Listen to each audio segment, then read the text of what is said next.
Listen to the new Thin Green Line podcast wherever you listen to podcasts. Game wardens John Norris and Wayne Saunders talk about wildlife, the outdoors, law enforcement, environmental subjects mixed with current events and guests that are part of the Thin Green Line. And if you are one of those visual people, like me, for $5 a month, you can see the actual podcast on patreon.com. Just search the Thin Green Line podcast on patreon.com and join us. Keep wildlife out of your trash. The Wildlife Trash Safe developed by Presby Steel does just that. It is made of 14-gauge steel, welded construction, and holds a 32-gallon trash can or 10 kitchen bags. It has been black bear tested and was developed in conjunction with the New Hampshire Fish and Game Department. They are lockable, rollable, and they have free delivery in Maine, New Hampshire, and Vermont. Call today, 603-752-3022 or presbysteel.com. That's presbysteel.com. Keep the wildlife wild and out of your trash with a Wildlife Trash Safe. Guidefitter is the industry network for professional outdoor guides and outfitters, the trusted destination for consumers seeking and sharing guided hunting and fishing experiences of a lifetime, and the enterprise influencer marketing platform for outdoor brands. Guidefitter and its members represent the pulse of the guided hunting and fishing industry. Guidefitter's outdoor partners provide discounts to select types of outdoor professionals, including game wardens, members of the military, guides, outfitters, and other outdoor professionals. Over 145 brand partners and counting. Gear across many categories, including packs, footwear, clothing, flashlights, knives, optics, even firearms and ammo. For more information, go to guidefitter.com/wardenswatch. That's Wardens Watch, all one word. I'm Game Warden Wayne Saunders, and I'm a member of Guidefitter. We love our children. We protect them. We guide them. We prepare them for life in the world. With all that we do, from deep in our hearts, we cannot control all things. Life-threatening illnesses and disabilities affect far too many of our children each year. While we cannot change the circumstance, we can make dreams come true. Dreams to provide hope, to provide spiritual healing and strength, to provide moments of happiness and relief in the hardest of times. We can give a glimmer of light and hope in a time of darkness and despair. Join huntofalifetime.org to help make dreams come true, to provide hope for children with life-threatening illnesses and disabilities. Hunt of a Lifetime is a non-profit organization fulfilling dreams for hunting and fishing trips to youth 21 and under with life-threatening illnesses and disabilities. Visit huntofalifetime.org to learn how you can make a difference. This podcast is brought to you by Maine Operation Game Thief And Wildlife Heritage, a foundation of New Hampshire at nhwildlifeheritage.org and International Wildlife Crime Stoppers.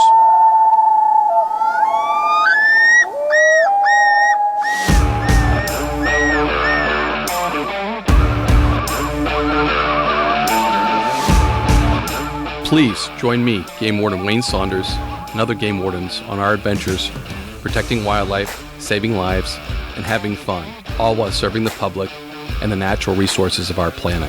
Listen to the tales and experiences of those who work in the outdoors while being entertained with stories about encounters with poachers, wildlife investigation, murder investigation, near-death experiences, search and rescue missions, wildlife interactions from game wardens around the country and around the world.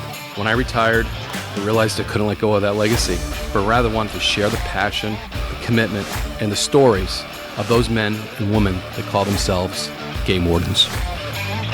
This is Game Warden Wayne Saunders, and this is Warden's Watch. So for today's Warden's Watch podcast, we are actually going to commemorate Police Week.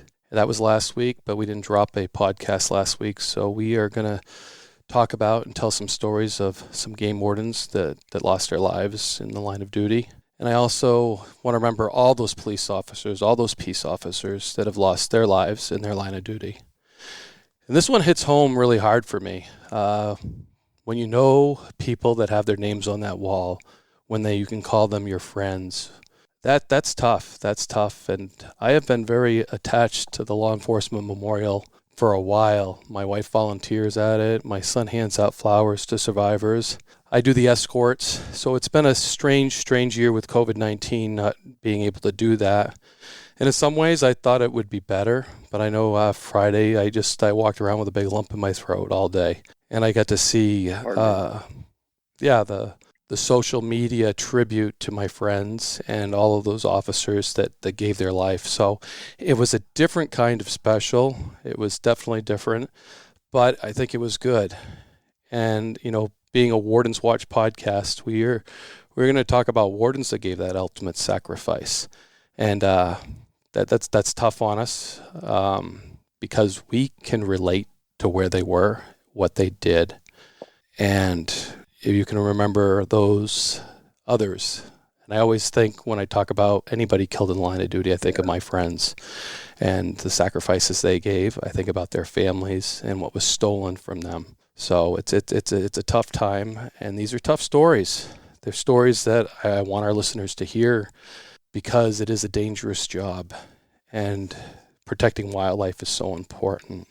So that's kind of what it means to me, John, and I know it's special to all of us, but if you want to roll right in. Yeah, Wayne, it was a heavy week last week, especially for the lost conservation officers we've known throughout our careers and the legends that gave the ultimate sacrifice before we even came on, So it was a heavy, solemn week for sure. And then all of our other law enforcement brothers and sisters outside of conservation, we've lost a lot of friends.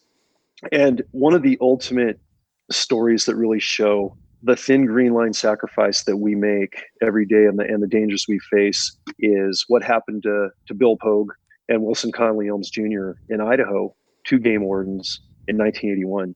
And I'm going to start by reading part of what's called a monumental tribute that came out in International Game Warden magazine summer of 2019. And a big shout out to Dan Kelsey, who's a retired senior conservation officer with the Idaho Department of Fish and Game.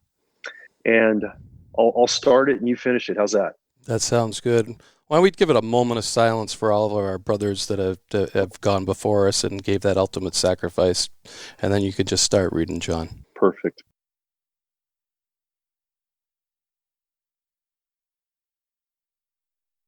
All right, guys, here we go. In 1981, 2 conservation officers were murdered after responding to a complaint of illegal trapping activity in a remote area of Hawaii County in southwestern Idaho. The incident drew national attention and opened a discussion that would improve the way Idaho conservation officers were trained. It also changed the Fish and Game Department's rules regarding the optional use of personal firearms by officers in the field to a policy of mandatory carry and agency-issued firearms. They came from every corner of the state to honor 2 men they had never met. But for members of the Idaho Department of Fish and Game, it was an important event to commemorate these officers who made the ultimate sacrifice for the benefit of protecting Idaho's wildlife resources.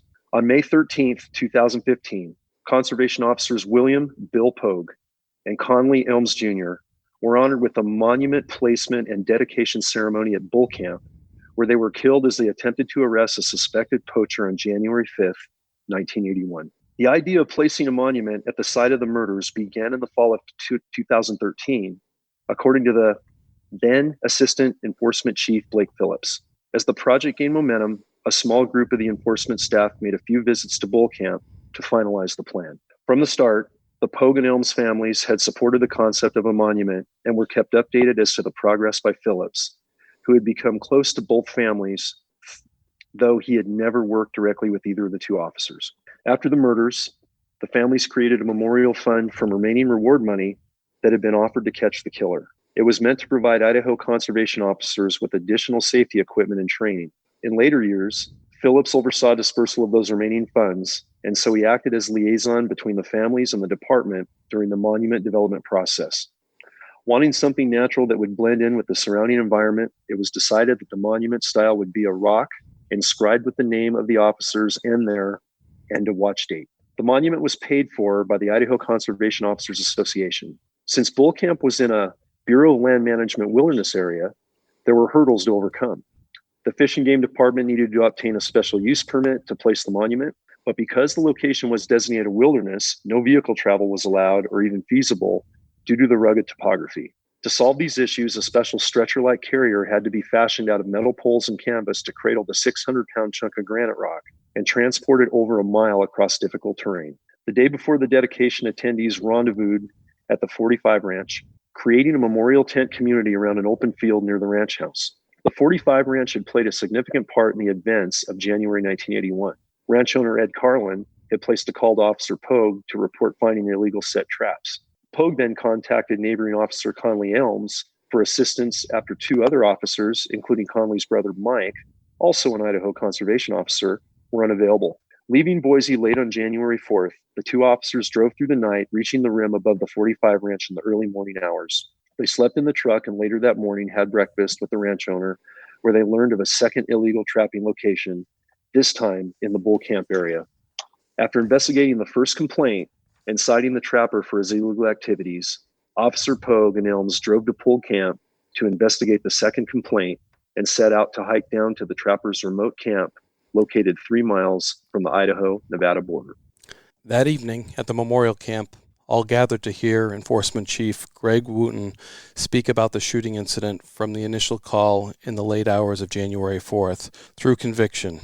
The next day's program was outlined and the Department Honor Guard practiced, as did a rifle team created specifically for this event. The next morning, a caravan of fishing game trucks drove the roughly 40 minutes from the ranch across the dusty desert, now speckled with spring wildflowers, to the wilderness boundary, from where over the next few hours everyone took turns carrying a section of the stretcher containing the monument. It took a dozen people at a time to transport the 600-pound stone over the rim and into the steep canyon, a vertical drop from around 600 feet, to the spot where the officers died. Bull Camp is marked by a couple of old century stone buildings across the river from where the shootings took place.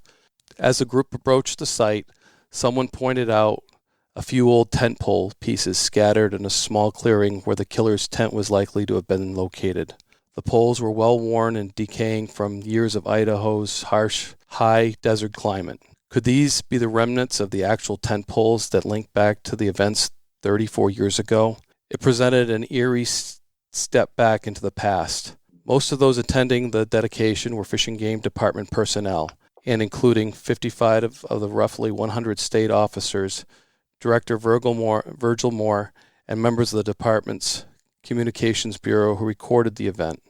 Director Moore was a young fisheries biologist in 1981 when the murders occurred, and it was his first visit to the site. Assistant Enforcement Chief Phillips was a wildlife tech for the department at the time of the murders and recalls how the agency struggled to get through the tragedy. Also in attendance was retired Conservation Officer Gary Loveland. He had worked with Officer Pogue in Elms and had spoken with Pogue the evening the violation was first reported. Loveland had been asked by Pogue to accompany him, but he had prior commitments to work waterfowl hunters the next day and was unable to go. For Gary, the memories are still tough, and sometimes he thinks about nearly every day.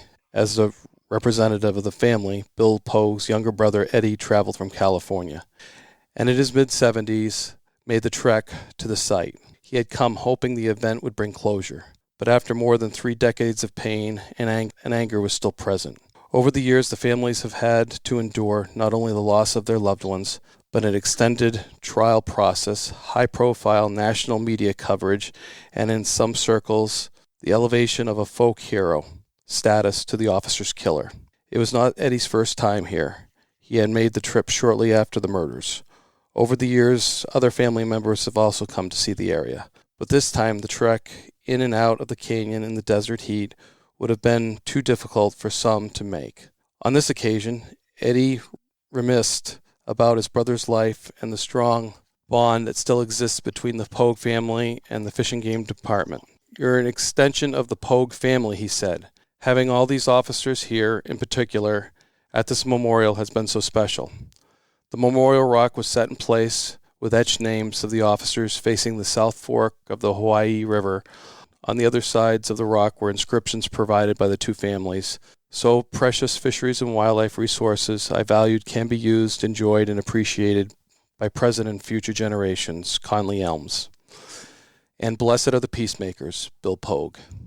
"There is a quiet and reverence in this place," said Fish and Game Director Virgil Moore. "It's sacred ground where the blood of our officers was spilled.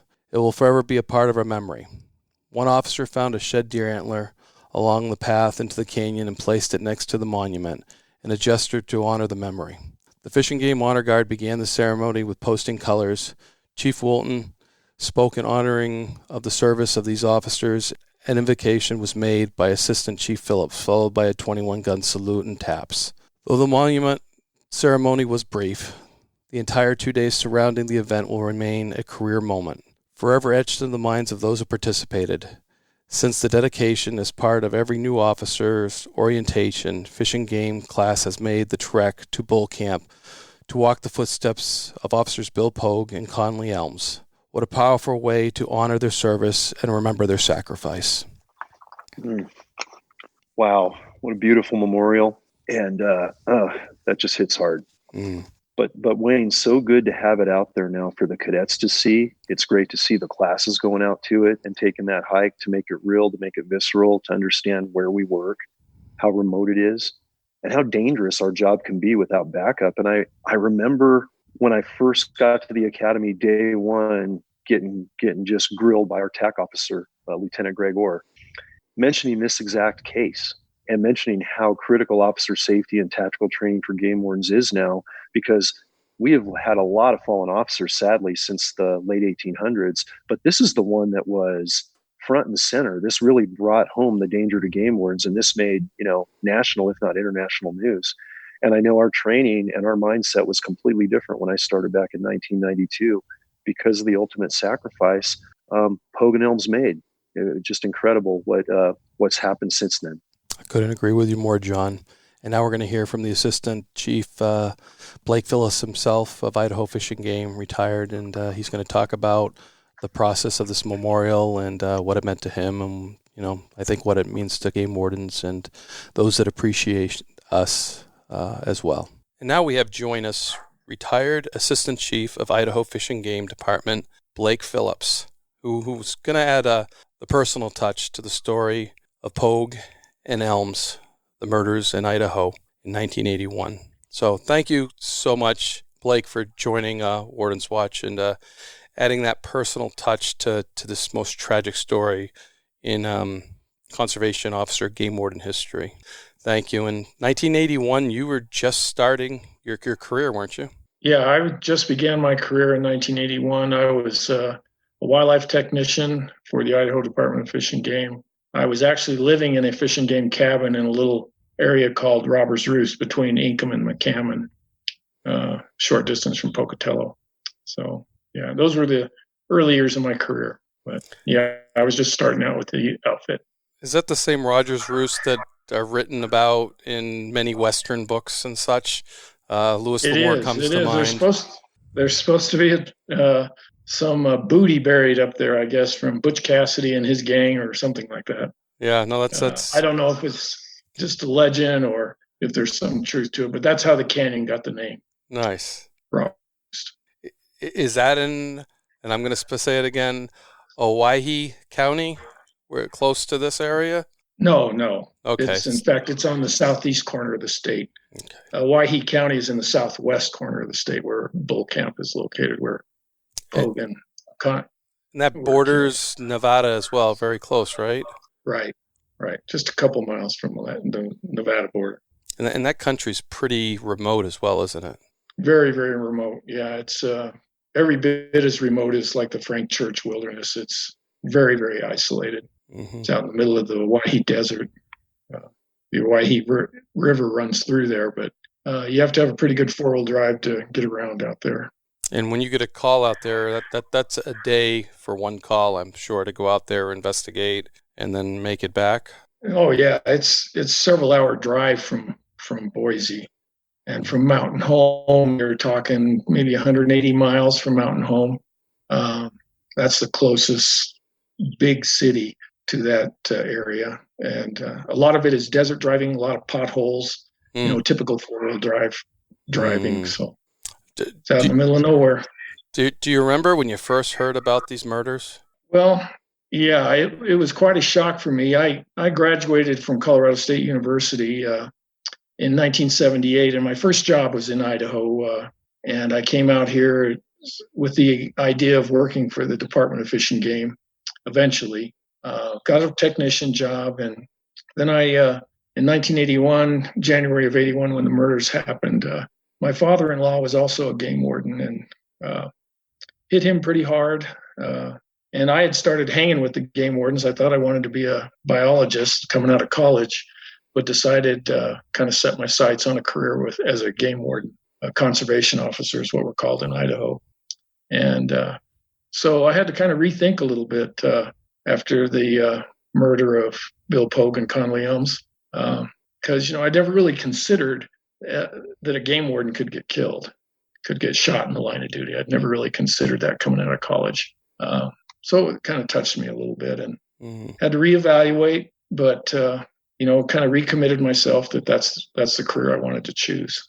It kind of fortified you in every which way. Gave you the realization of the dangers of this job. Right.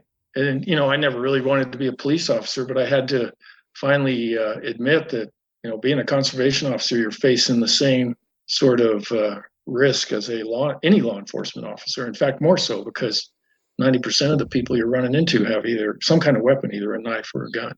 Mm-hmm. So, and can make that decision very quickly to turn it on you. It's absolutely. If they are capable of bad behavior, they have the weapons to carry it out. Mm-hmm. And then just like what happened to Pogue and Elms that day in 1981. So yeah.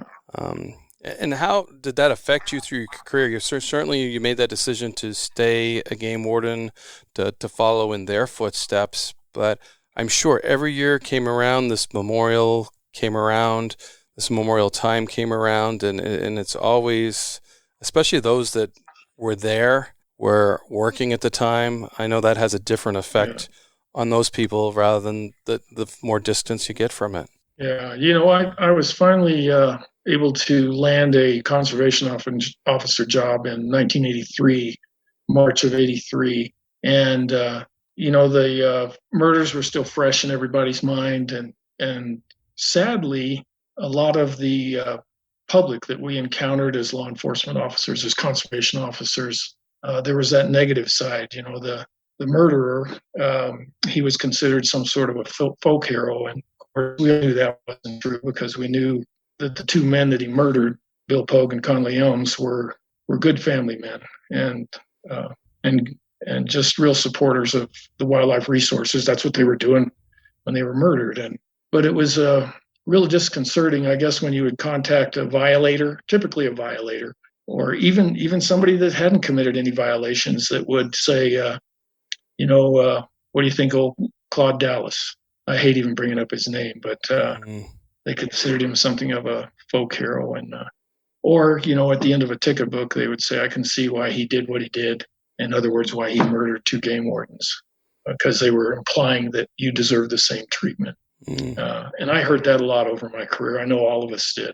It kind of tapered off towards the end of my career, but still occasionally you would see it. You would see signs at camps saying, this camp patrolled by Claude Dallas, or those kind of statements. So that kind of stuff was hard to deal with emotionally, and because by then I knew the families. I knew Bill Pogue's family, and I knew Conley Elms' family, and become good friends with them. And I hated seeing stuff like that. Yeah, even interacting to feeding elk with one of the brothers, right? Well, with his son, Steve Pogue. Okay. Yeah. In 1988, I was stationed in Garden Valley, which also happened to be one of Bill Pogue's first duty stations when he was a young game warden. And so I felt like I was kind of, connected to him that way, in addition to working with his son. And while I was working with Steve feeding elk and deer in the Garden Valley area, Steve Pogue had a clicker that he had received from his dad when his dad's possessions were given back to the family. Steve took this clicker that you count the number of anglers or hunters that you're checking each day, and he wanted me to have that. And I just felt like I could not accept such a gift. That meant something to him. And he said, "No, this needs to be in a game warden's hands. I'm not a game warden, and I want you to have it." And so I packed that with me through the remainder of my career. And then when I retired, I handed it down to another officer. in the hopes that he would hand it down to yet another officer when he retired. So kind of carrying the torch. Yeah, passing on a legacy. Yeah, exactly. Well, because we don't want to forget, and that's the thing. These two men died doing what we all love to do, and that's protecting the wildlife resources that we've all come to love and appreciate. Probably more so than most people, because we're working with it every day, and we don't want to forget what they gave. The ultimate sacrifice was their lives. No doubt, and that's especially what this podcast is about: is to share, your experiences, through your career in dealing with this, and one of the most awesome things that was this monument that you guys, put together and put in that spot where those two game wardens, conservation officers, were murdered. Can you share about that? We've read about that, and to share everybody, but just being there and smelling that air and the like I said earlier to you, when you put sweat into something, it means so much more. And carrying a monument to two fallen officers, man, it makes me swell with pride with what you guys did and made that happen. Could you just give us the insight onto that? I know Dan does a great job in his article, but just try to get us there and that whole process to do that, because I know it's quite a process. Yeah.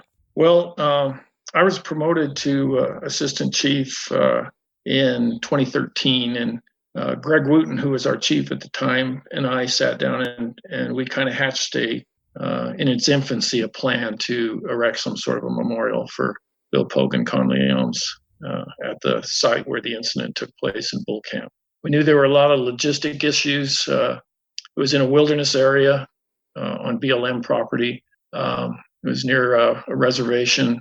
So we had a lot of obstacles to overcome to accomplish this. Plus, we didn't know exactly what we were going to erect. Was it going to be some sort of a plaque, or, just what we were going to do? But we wanted to do something. And I was in close contact with Dee Pogue and Cheryl Elms and Steve Pogue, and also his daughter, Judy Pogue. And we wanted to make sure that they were in support of such an effort, and they were.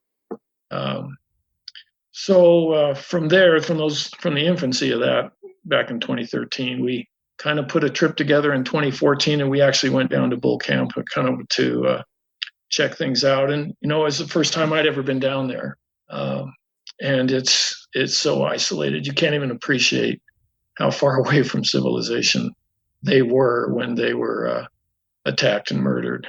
They were in the middle of nowhere, and walking down that canyon to Bull Camp, you couldn't help but feel there was a spirit there. It was just, you knew something terrible had happened there, something tragic. But it was almost like you could kind of feel their presence. I get a little emotional talking about it.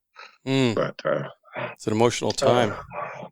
Yeah, it was a special time. And so from there, we went back to the office and formulated a plan. And I think it was Chris Wright, who was the assistant chief over our SUV operations. He came up with the idea of some sort of a rock, a monument that would fit in with the environment down there and would maybe be something that would kind of blend in with the environment. So we started looking at different monument locations, and we found a big old, it's probably between 500 and 600 pound piece of granite.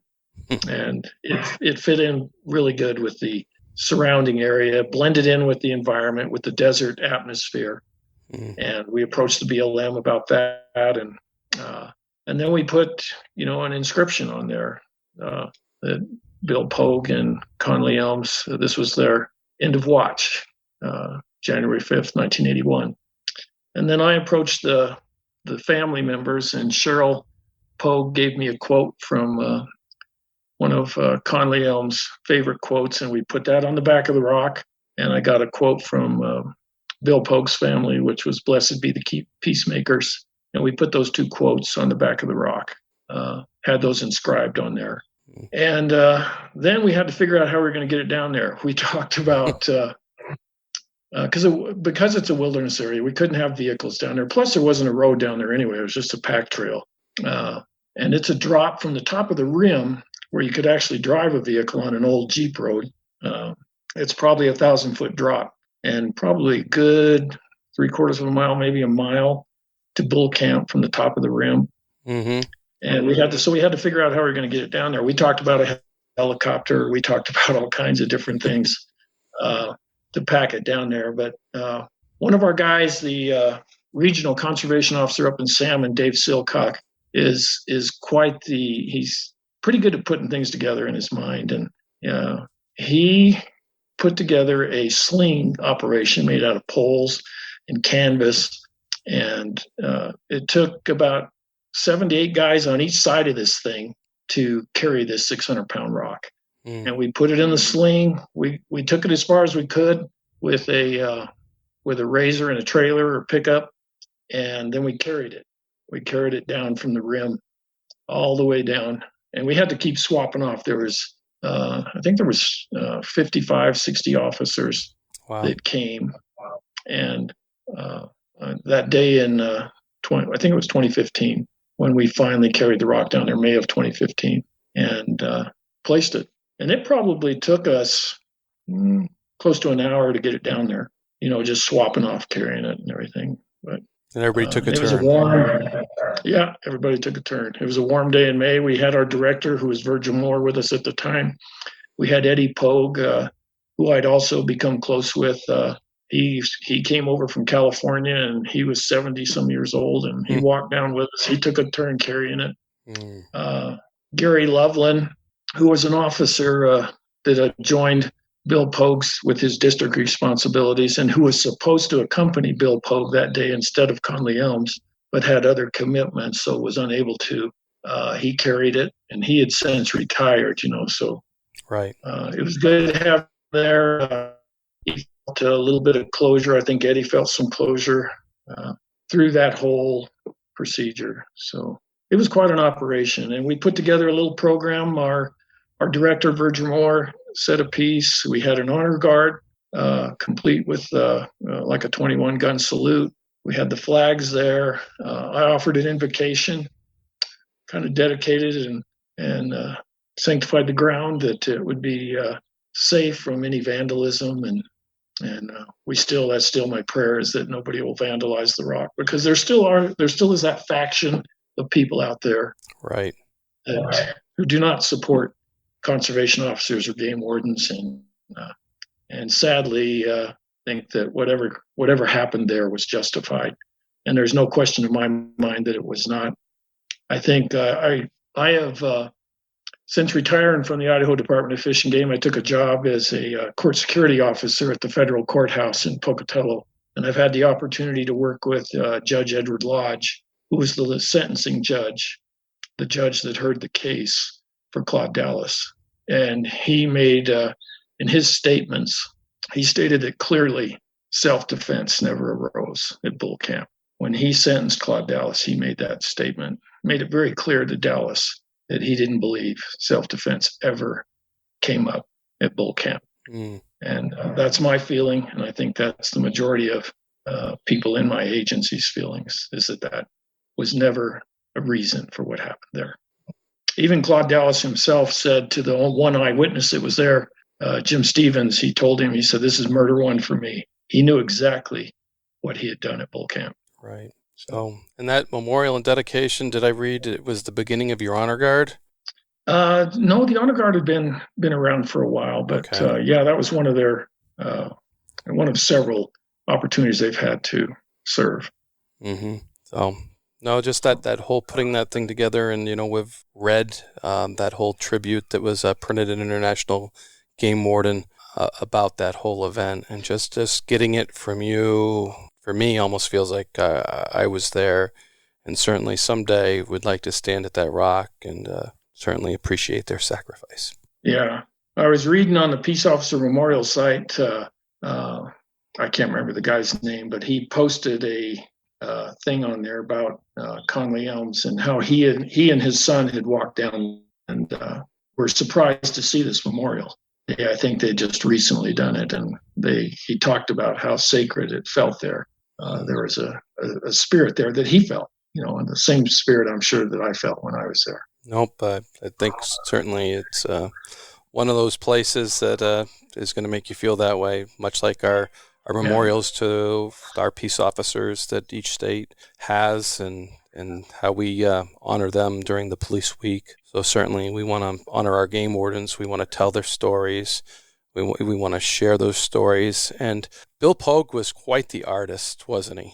He was more than an artist. He was an incredible man. And, although I didn't know him, I became very close to his son, Steve, his daughter, Judy, and his wife, Dee. And I've learned a lot about him, and he was a special, special man.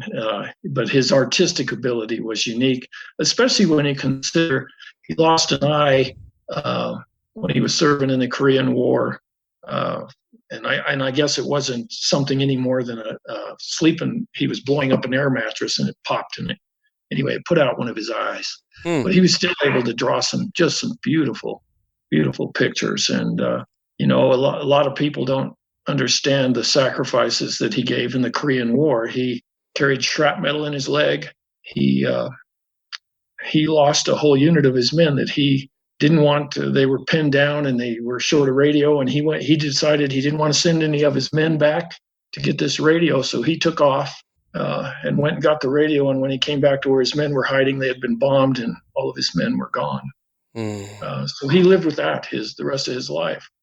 All the times that he, just like any game warden, he missed meals or birthdays or whatever to help a hunter or to look for a lost hunter or whatever, or a call out, on spotlighting. Investigate a case.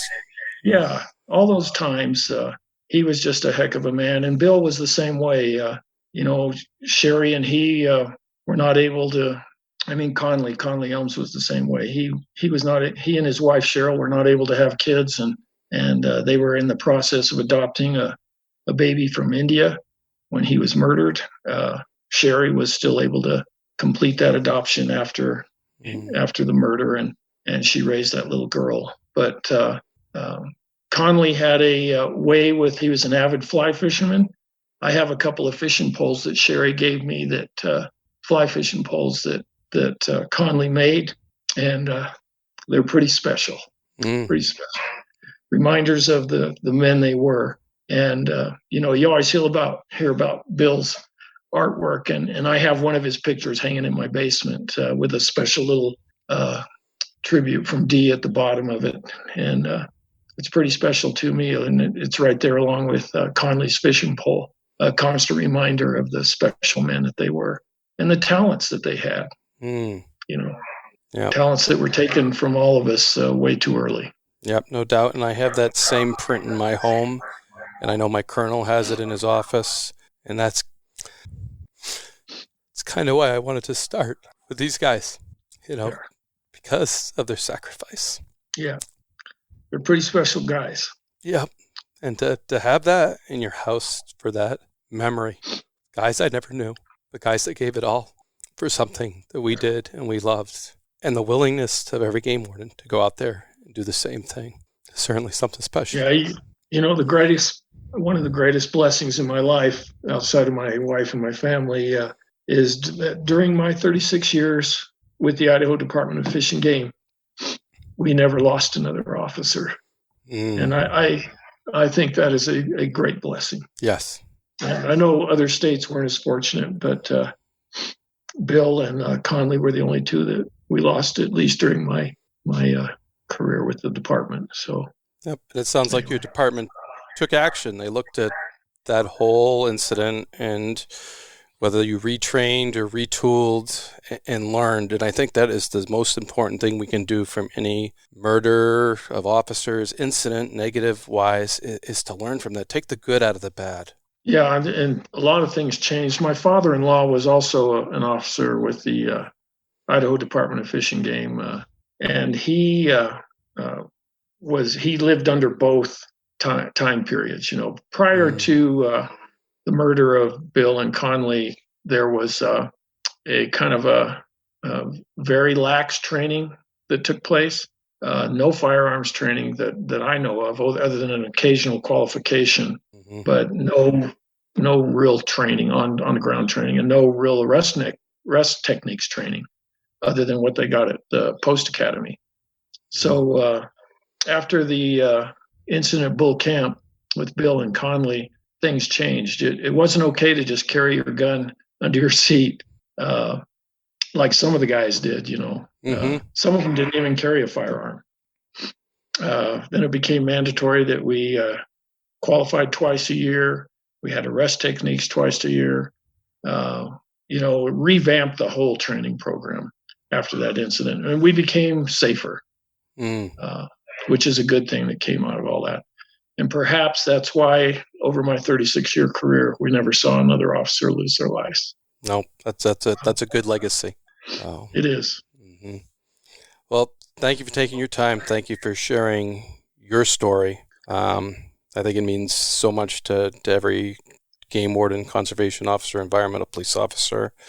To hear that from somebody that experienced it firsthand, Blake, because it's easy to read an article, but when you get somebody that's lived it, it's just a whole nother experience. Yeah. Well, I appreciate the opportunity to be here, Wayne. It's been a privilege and an honor to talk about two men that I consider my heroes. Me as well. I'll always look up to them and always appreciate their great sacrifice that they gave.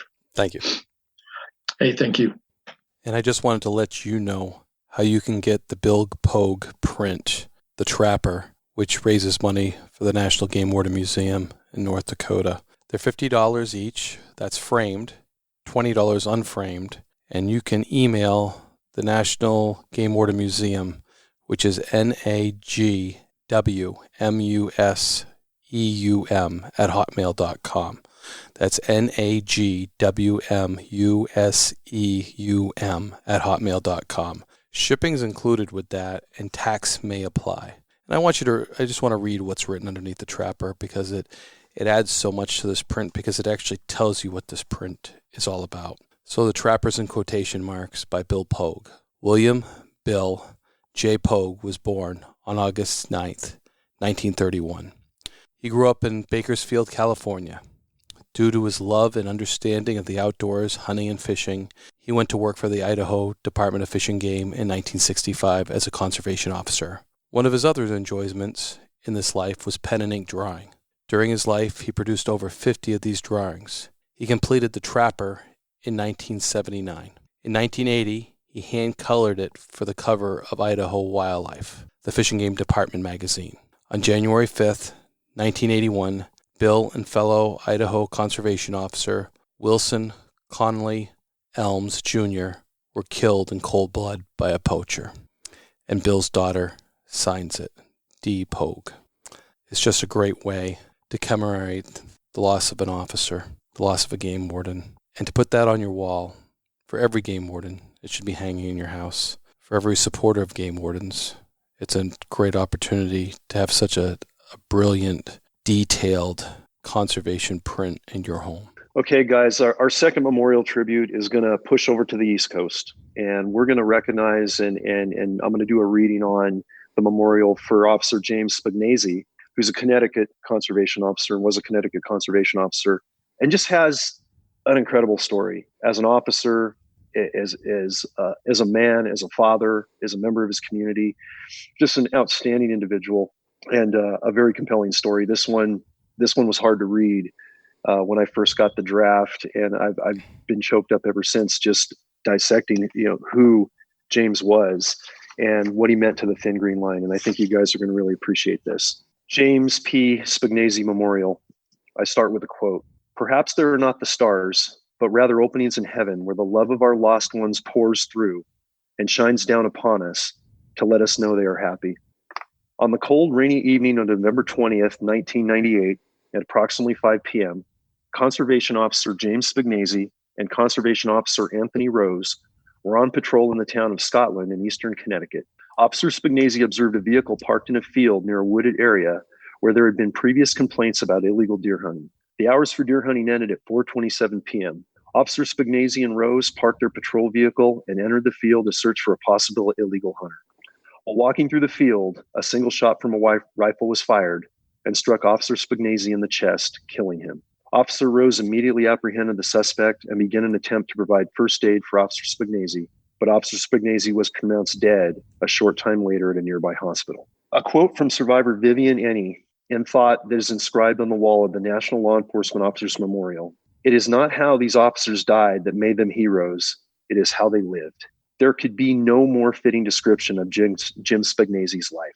Jim graduated from the University of Connecticut with a BS in Natural Resources Conservation in 1975 and began his career with the DEP as a wildlife biologist. Jim's work focused on the white-tailed deer program, functioning as the program's leader until 1990, when he left to become a conservation officer.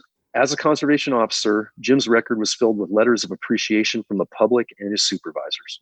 One such letter really showed what type of officer Jim really was. In September 1997, Officer Spignesi and Sergeant Lewis located a vehicle parked in an area where there had been previous reports of illegal hunting. Officer Spignesi returned to the area after dark to discover the same vehicle in the driveway of an elderly couple.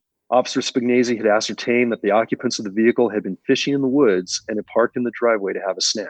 By determining that the occupants had no ill intentions, Officer Spignesi provided much relief to an elderly homeowner that he had been quite startled by having these strangers in his driveway.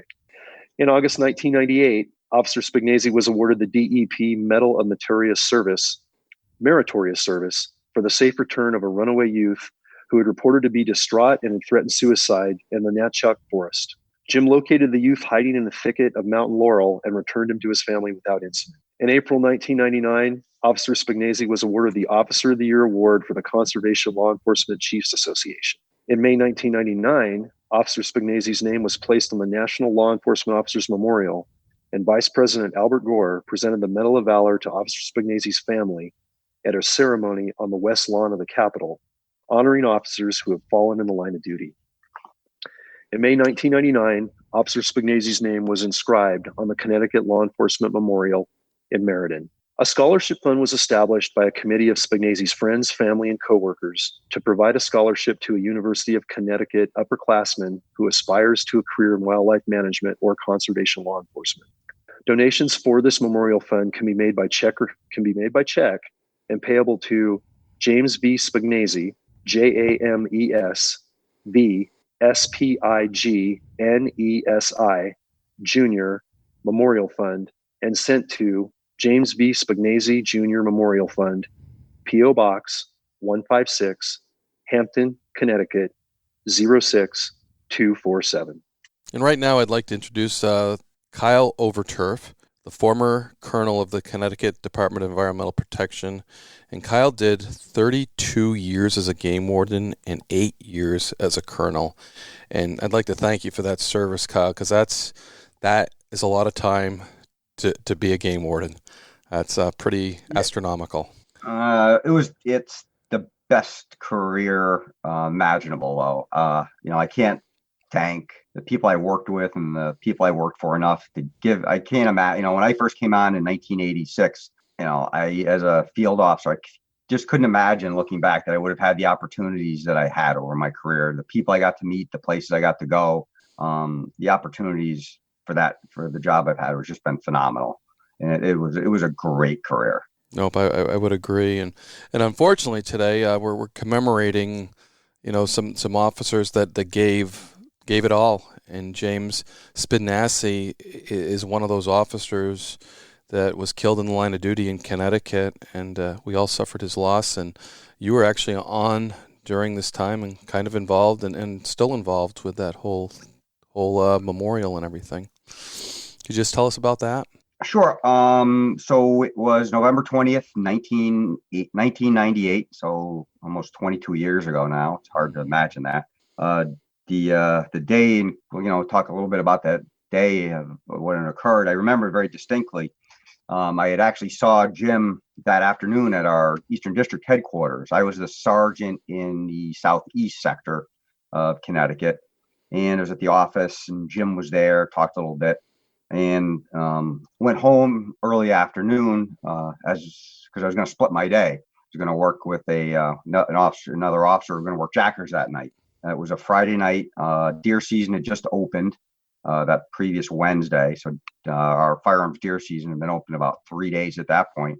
And it was forecasted to be a little rainy, a little drizzly. So I was going to work jackers with another officer that evening. And then around probably 5 o'clock, maybe right around 5 o'clock, the phone rang, and it was dispatch telling me that Jimmy had been shot. And at that time, Jimmy was assigned to the northeast sector of the division. So he was in the area just above mine as a field officer. And Jimmy had worked for, when Jimmy came on, he was in the same sector as me. Mm-hmm. He was in the Marine District, the Central Zone, with myself and Danny O'Brien. So when he first came on, we worked together. Then Jimmy worked for me both in the Marine District and then in the Southeast sector as an officer. And he had been up in his area maybe a year and a half when he was killed in the line of duty. And I just remember the phone ringing and, picking it up, and it was dispatch and saying Jimmy had been shot. And I can distinctly remember thinking, well, maybe got shot by a rabbit hunter, shot in the leg, something like that. And they said, I can't remember if they told me where it was. They said they were bringing him to Windham Hospital, and they said they were doing CPR on him. Mm. And I'd been an EMT for quite a few years. And anytime they tell you that, doing CPR, that's not good. Put on the uniform. Wasn't asked to, just, was going to respond to the hospital. And I was maybe, 5-10 minutes from my house, and my, cell phone rang. I guess we had cell phones then. And my wife was calling, and she said, my captain just called and said that Jimmy passed away. And I can remember her telling me distinctly that he died on the way to the hospital. I can just remember her saying, Henry just called, and, Jimmy died. And that still hits you. Mm-hmm. I get choked up. Just, that's the one thing of that incident that really sticks out. Responded to the hospital. The officer, Jimmy was with another officer at the time. And what had occurred was they were in Scotland, saw a pickup truck parked on the side of the road by a field. And as we all do, probably hunting, you look in the truck, you see some hunting gear. And it was, again, a foggy, overcast, drizzly evening. Sunset was probably 4:20, 4:30. And in Connecticut, firearms deer hunting ends at sunset. So it was well past that at that point. And so Jim and Officer Tony Rose went looking for the hunter, trying to get a late hunter. And that's what we do. You go out in the woods looking for late hunters. And they were walking across the field, looking for a tree stand or looking for the hunter when shot rang out and Jimmy was shot and killed. The other officer, tried to render first aid, went back to the vehicle, called for assistance, went back, attempted to, perform CPR on Jimmy until, help arrived. And it was, some of that was just, you can remember it was so rainy and foggy that night that so dark that Lifestar wouldn't fly. They did try and get Lifestar to the scene and they wouldn't fly. Transported him to Windham Hospital where he was pronounced dead. Mm-hmm. Yeah, what a traumatic thing. And things that game wardens do all the time is how he gets shot. I mean, I don't know how many times at that last light that I'm walking, across the field or down a woods road or through the woods to do the exact same thing that Jim was doing, because it's part of the job is to get out there. And we operate at night, we operate in dusk, and it's just, for that to happen, and then have a violation on top of that because it was after legal. No one should have been firing a gun at that point. Am I correct, Colonel? That's correct. Yeah, it was well past shooting hours at that time. New York environmental police officer was shot and survived, I think 2 or 3 years ago. Almost the exact same scenario. I think it was lieutenant at the time was with him and saved his life. The work she did at that time. Yeah, no doubt. So something we do, and now you work with the memorial for Jim, right? You've been doing that for years. I don't work for the memorial. I was, we were all involved in the memorial. Work with it. Yep. So it was sort of continue on that track a little bit. Individual that shot and killed Jim didn't try and flee. He actually attempted to render first aid. Mm-hmm. I can't remember if he was taken into custody that night or the state police took over the case. State Police Major Crime Squad subsequently arrested, I think, for, I don't know if it was manslaughter or what I can't remember exactly what the charges were. Mm-hmm. And went to a jury trial and was acquitted on all charges. And that was extremely difficult for everyone involved. Not only did we lose Jim, but most of us felt that there was no justice in this criminal case. No one was ever held responsible, and that was very difficult for us to take. Right. And looking back, you can imagine that no one felt the loss more than Jim's family. No. Jim wasn't married at the time, but his parents were alive. He had a brother, he had a niece and nephew. And I remember Jim's brother describing Jim as, what a cool uncle he was. He really was. He was just, he was just a wonderful person. Mm-hmm. He didn't hunt, even though he was a deer biologist. Mm-hmm. He didn't eat meat. Lived Really? sort of an austere lifestyle a little bit. I remember Jimmy saying, when he put celery in his tuna fish, it turned into a gourmet meal for him. He would get up every day. He ran 5 miles every morning. Wow. Didn't matter if, it was Thanksgiving morning. Most of us get up at 3:30 in the morning to go work first. Mm-hmm. Jim would run 5 miles before that. And it was just weird. Now, his days off, it would be nothing for him to bike for 100 miles. Wow. His days off. So he was into that. Yeah. But he was he was very dedicated to his job. Mm-hmm. He knew what was important. Very smart. I think once a month or once every 6 weeks, he would go and not only donate blood, but donate platelets. And that's a long process. It is. So, you do all these little things that a lot of people didn't know about. Mm-hmm. Just a wonderful guy. And everyone felt that. Especially, and again, probably no one more than the family felt that loss. Right. But they're the ones that turned, along with, a lot of our officers, but they're the ones that led this initiative to create something good out of Jim's, line of duty death. Mm-hmm. They were instrumental in starting the James Spignesi Memorial Fund. And now it is, it's managed through the University of Connecticut. The fund gives out a scholarship, very significant scholarship. I think it's $10,000 to an undergrad that's going into conservation law enforcement. And they also give out 2 $1,000 scholarships, one to a Conard High School graduate. That's where Jimmy went in West Hartford. Uh-huh. And then I think it's Parish Hill High.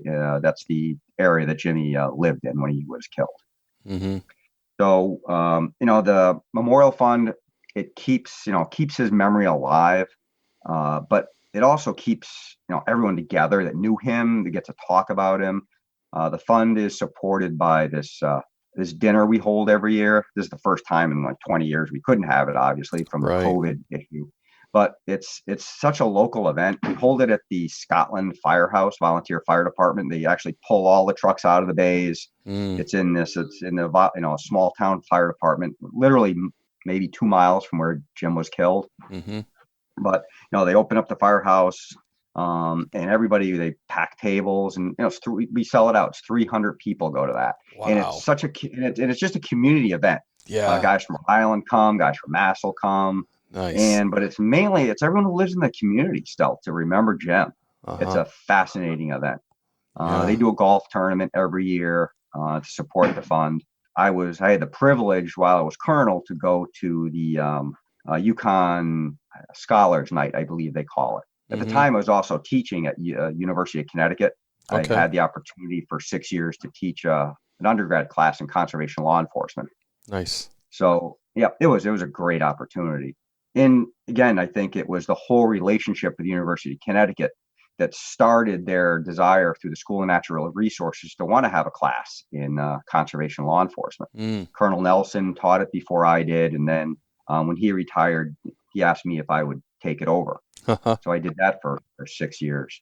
That was a great experience. It's so cool about the Scholars Night is and all of Jim's family come. Jim's brothers, Jim's nieces, Jim's sister-in-law, they all come every year, and they get to sit at the table with the award recipient. So not only is the award recipient, they get reminded and understand how important this event is and the scholarship and what it means to them. So the family gets to see what that money does for the scholar, for the UConn student. And then, the student actually sees, gets to hear a little bit about Jim, gets to understand the impact of the family. And And I was fortunate enough, I think I had 2 or 3 students that were in my class, win that award. Wow. Oh, what a cool thing. Yes, it is. It really is. It's a cool thing. And just the family's continued involvement.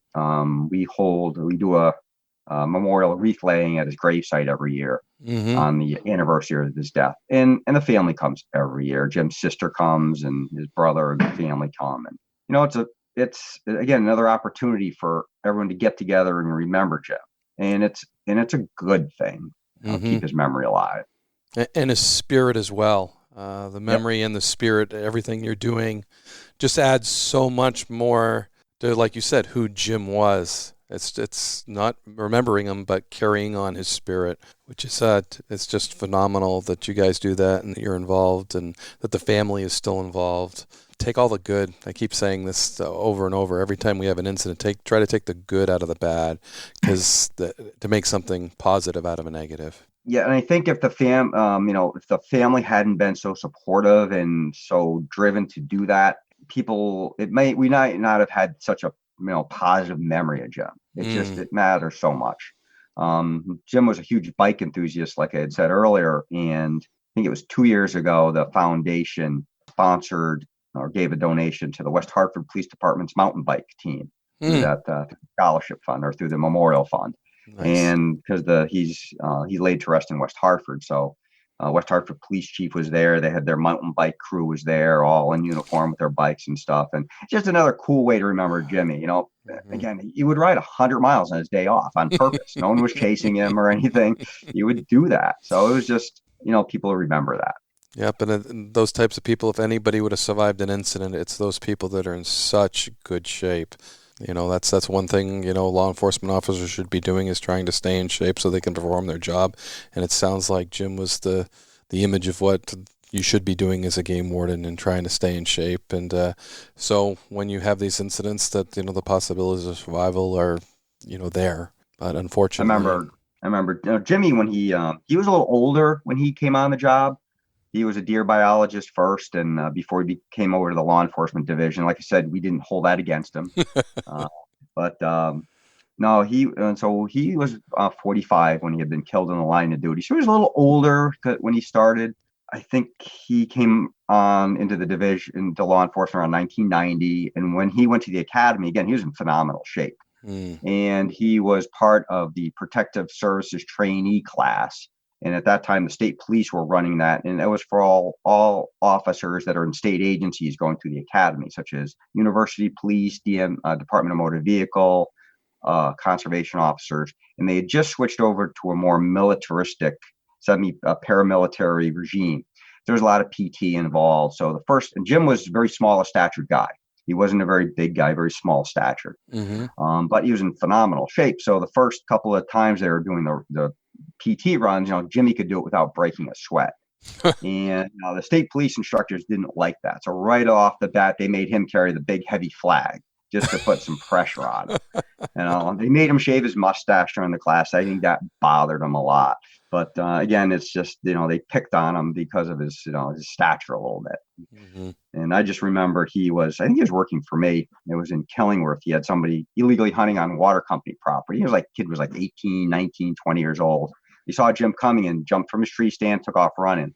And Jim ran him down for almost played with like a cat and mouse a little bit. Let him tire him out. Yeah. And the kid finally just collapsed, and Jim just I'm 40 something years old and you're 18 years old and you can't outrun an old guy. That was Jimmy. Oh, that's great. That's great. So just a lot of good that the family and you guys, I know officer involvement is huge in these things, because the family doesn't do it up by themselves. Those officers that are dedicated, that work beside Jim, and those for the future that remember Jim, because, that it could happen to any one of us. Like I said, we could be in Jim's shoes, and we are. We're out there. We're doing that job. We're in Jim's shoes. So just the reflections and the officer participation is just astronomical. So my hat's off to you, Colonel, and every officer in Connecticut for carrying this stuff on, the family. It's just so personal, and that's what's nice about doing a podcast is we can read all about Jim, but we can't that personal touch that certainly he had with you and the families had with you. And, his spirit, I think, continues on touching people. Every year, it's probably it's as much out of convenience as everything, but not far from where I live, they hold a law enforcement memorial run every year. And, every year I try and run that race. And I always think it's always a memory of Jim. In the last couple of years, his niece has been there. So I get to see his niece at that. And it's just, and I don't post much on social media, but, usually for that event, I'll always post on, whatever social media thing I have, I'll post, in memory of Jim when I'm doing a law enforcement memorial run. So I always try and remember Jim for that, just because he loved to run. Yeah. And what time of year is that usually, Colonel? That's usually the last Saturday or Sunday in October. Okay. Right in Connecticut. Yeah. It's just a 5K. So. Yeah. And it rained hard this year. So I did actually okay so now that I'm getting older, I just figured I'd just start to outlive my competition. I thought they put you in a different category. No, not at all. Luckily, I think what helped this year, because I did actually place in my age category, was the retired colonel from the state police. Alaric Fox. He's like a sub 3-hour Boston marathoner. But this was these international chiefs of police were meeting in Chicago this year. So some of the chiefs that can run were away. They're getting older. So that's the only reason I could even place, because he was in Chicago. So. That's great. I'm sure every time you run, you think of Jim and getting up and running 5 miles every day before work, even if you're starting at 3 a.m. That's what'd be amazing. He would look tired at the end of the day, though. But yeah, that's great. I wish I had that drive. So, well, thank you so much for sharing your thoughts, your experiences. I help people remember Jim a little bit, and especially, everyone in this profession, which is the greatest profession. When we have a line of duty death, it hurts, and it does affect us. Yes, absolutely. And from the top all the way down. Yeah, I know every colonel's worst nightmare is to get that call in the middle of the night that one of your officers is down. So I know what it was as a lieutenant, and I know right up through the chain of command, it's the only call you do not ever want to get, and that it's just a matter of time. Somebody's going to get it. So, thank you again very much for the interview, Colonel, and I appreciate all you've done for conservation law enforcement. No, thank you, Lieutenant. John, I just think of throughout our careers how close we were to being on those walls, and it's maybe that's why it hits home. In the same incident where I was shot in the line of duty, I lost my two friends, Les Lord and Scott Phillips. Very close to them. I worked with Scott 2 days before the shooting incident, and and I know your incident when you first told that. I just put myself in your shoes, and and I just it's how close. Every time I look at that wall, I wonder why my name isn't there. So blessed you survived that crazy ordeal, brother. And you hit it on the head when you said this hits home. It hits home on every close call I've ever had, throughout the career. And when I read a memorial like James, or we talk about Pogue and Elms, and I think back to our officer-involved shooting when Warden Kroll was shot through both legs and almost died, and we all almost took bullets that day, and then several other instances following that, I just count my blessings, and I never take it for granted, and you never take it for granted. And any of us part of the thin green line of conservation officers need to be situationally aware. I mean, these were well-trained, good officers doing great work, officers of the year, above and beyond, going way into the backcountry to, respond to a illegal trapping call in the Pogue Elms case. And sometimes your number's up, as bad as it sounds, but it's on us if we are not ultimately prepared with the right mindset, the right training, and the right manipulation of our tools to survive those instances. And these cases just drive that point home and have kept us alive our whole careers, and they keep a lot more of us alive moving forward. Absolutely. Take all the good out of the bad. Take that training and learn from those situations. Yeah. Nope, absolutely. Yeah. I just want to finish with a quote. Colonel Kevin Jordan of the New Hampshire Fish and Game, he's also the president of the Law Enforcement Memorial in New Hampshire, and he always ends with this quote, and it always hits home. So I kind of want to end this podcast with this quote. It says, "Poor is the nation that has no heroes. Shameful is the nation that has them and forgets." And then we're going to end with a prayer from the lead chaplain, Scott McIntosh, from the Texas Parks and Wildlife Law Enforcement Division. God, I'd like to begin by thanking you for the tremendous blessing of living in such a beautiful world. Today, we lift up our great wardens who stand among us to protect both the resources of our states as well as the citizenry that enjoys the wonders of their state.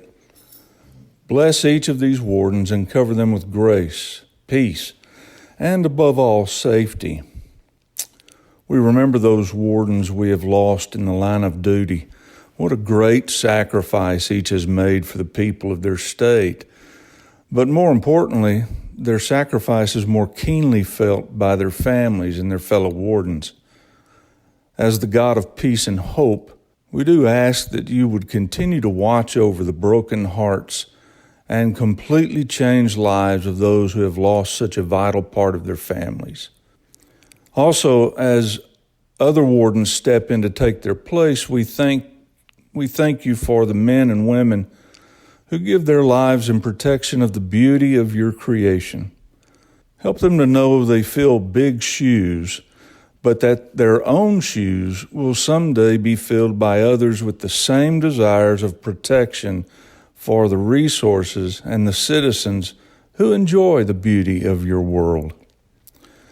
We give all of these to you, both those who have passed and those who are now working in their place.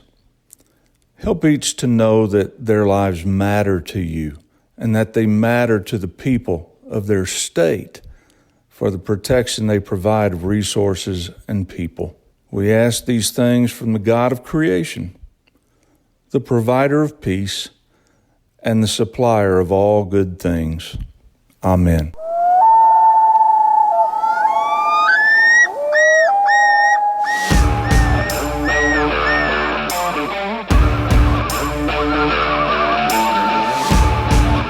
Please join me, Game Warden Wayne Saunders, and other game wardens on our adventures, protecting wildlife, saving lives, and having fun, all while serving the public and the natural resources of our planet.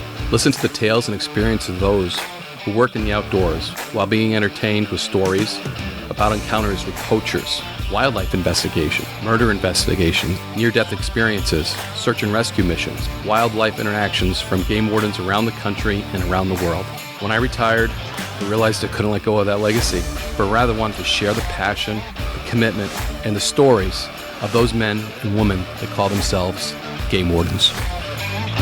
This is Game Warden Wayne Saunders, and this is Warden's Watch.